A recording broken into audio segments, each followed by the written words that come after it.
तर चांगली झालेलीच आहे, पण गणितामध्ये खूप चांगले हे विद्यार्थी झालेले आहेत की त्यांची गणिताची ॲबिलिटी वाढलेली आहे. आणि हे आपल्याच इथे नाही, मोझार्टच्या ह्याच्यावर जो प्रयोग झाला आहे तर मोझार्टच्या ह्याच्यामध्ये असं सिद्ध झालेलं आहे की मोझार्टचं संगीत ऐकल्यानंतर मॅथमॅटिकल ॲबिलिटी वाढते. हे प्रूव्ड आहे, म्हणजे असं ते करून दाखवतात दोन याच्यावर. तर म्हणजे संगीताचा किती मोठा फायदा होतो असं जर मी म्हटलं तर एखादा नोबेल सायंटिस्ट होतो. कशावरून?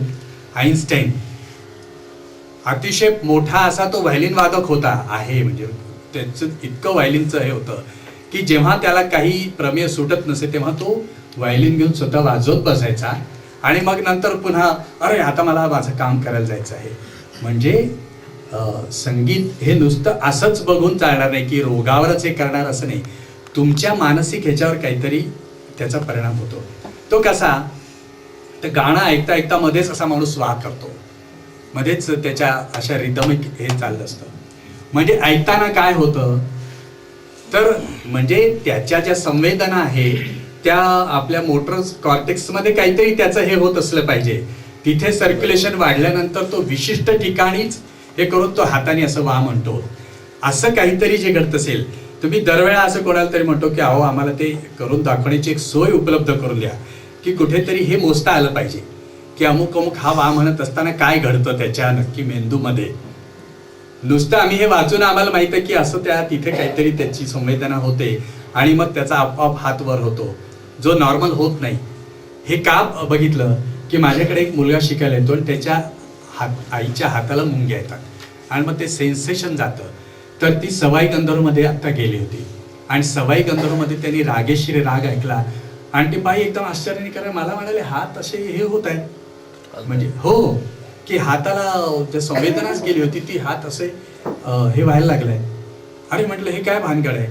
मग त्याने घरी पण एक कॅसेट हे करून रागेश्री राग हे केला. तर थोडंसं म्हणजे इतका तो परिणाम जो होता तसा नाही झाला, पण थोडे हाताला कुठेतरी हे केलेलं आहे. आणि हे अनेक पुस्तकात मग मला वाचायला मिळालं. अगदी रिसेंट उदाहरण तुम्हाला सांगतो. आप्पा जळगावकर आपल्या सगळ्यांच्या माहितीतले हार्मोनियम वादक आहे. आप्पा जळगावकरांना अदरवाईज हाताने हे करता येत नाही, त्यांना आणून बसावं लागतं, हात थोडेसे असे हे झालेले.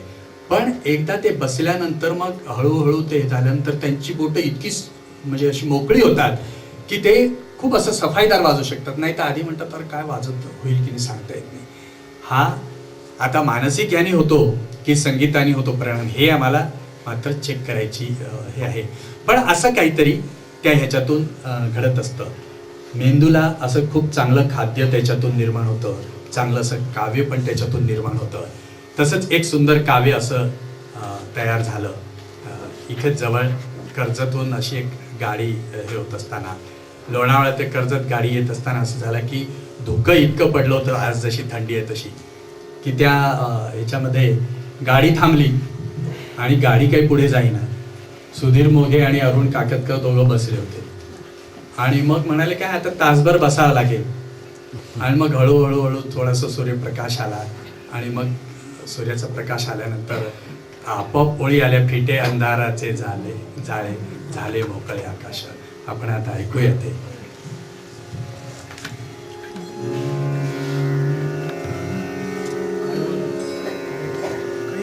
नाही काळी दोन काळी दोन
झाले मोकळे आकाश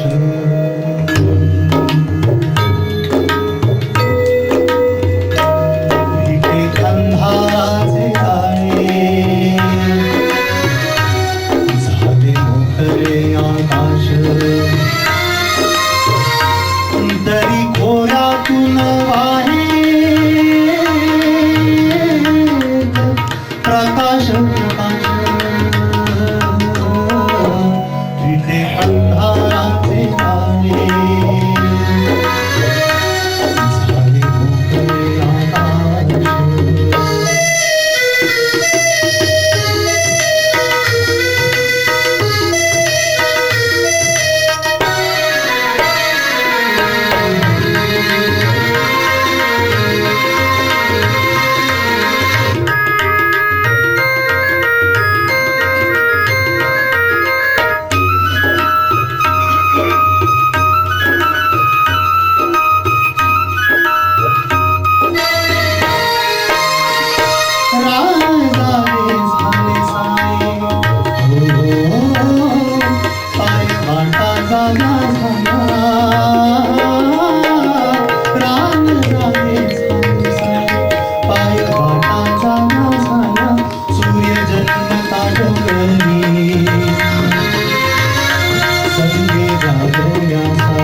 झाले मोकळे आकाश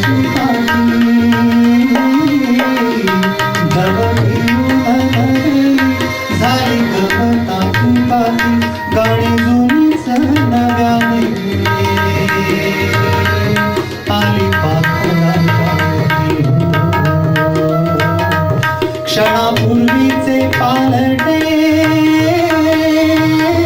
जग उदास विटे अंधाराचे तारे झाले मोकळे आकाश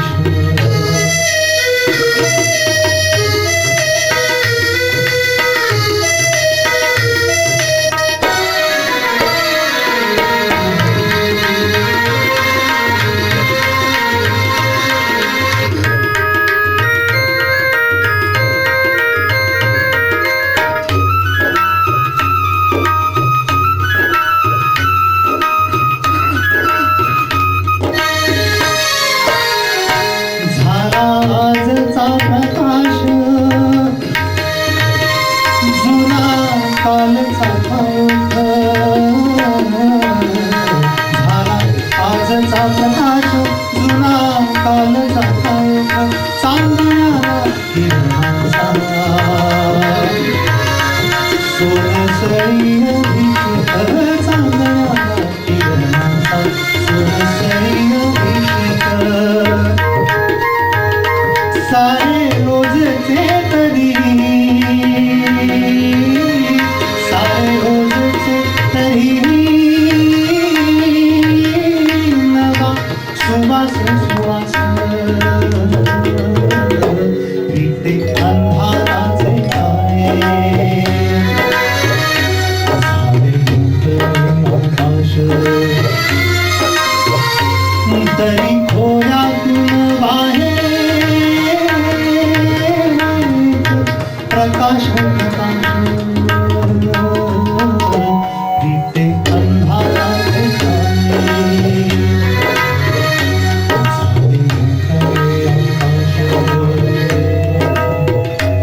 विटे अंधाराचे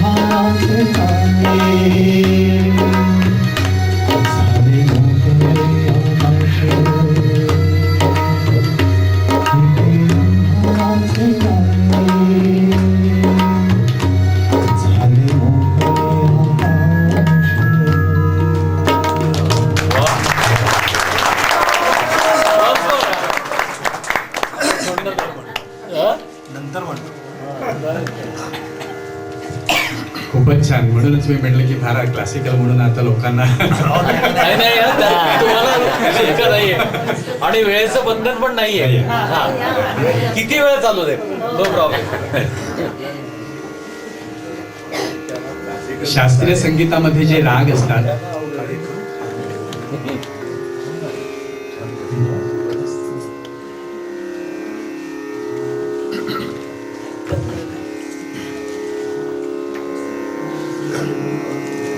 बसावं तुम्ही.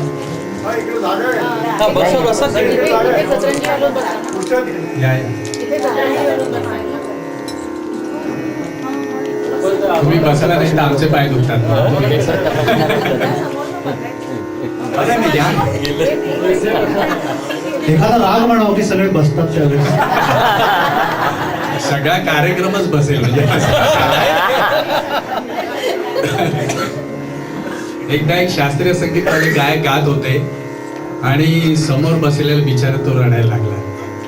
तर त्या गायकाला धन्यवाद म्हणाले, का हो माझं गाणं एवढं चांगलं होतं की तुम्हाला वाटलं? नाही हो म्हणाले, माझ्याकडे एक म्हैस होती आणि म्हणाले तिने प्राण सोडताना अगदी तुमच्यासारखा आवाज.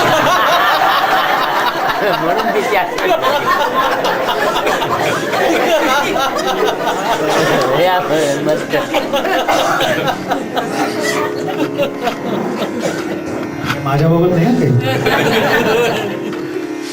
काही. संगीतामध्ये जे वेगवेगळे राग असतात त्या रागांचे रस याच्याबद्दल खूप असं चर्चा होत असते की खरंच राग आणि रस यांचा काहीतरी संबंध आहे का. तर म्हटलं तर आहे. मुळामध्ये काय असतं की एक गायकाची स्वतःची प्रकृती असते. म्हणजे माणसं काही चंचल प्रकृतीची असतात, काही संत प्रकृतीचे असतात, काही रागीट असतात, काही गोड असतात, सोपानी असतात. तसे हे राग मूळतः त्यांना एक अशी स्वतःची प्रकृती असते, पण ती प्रकृती बदलता येऊ शकते.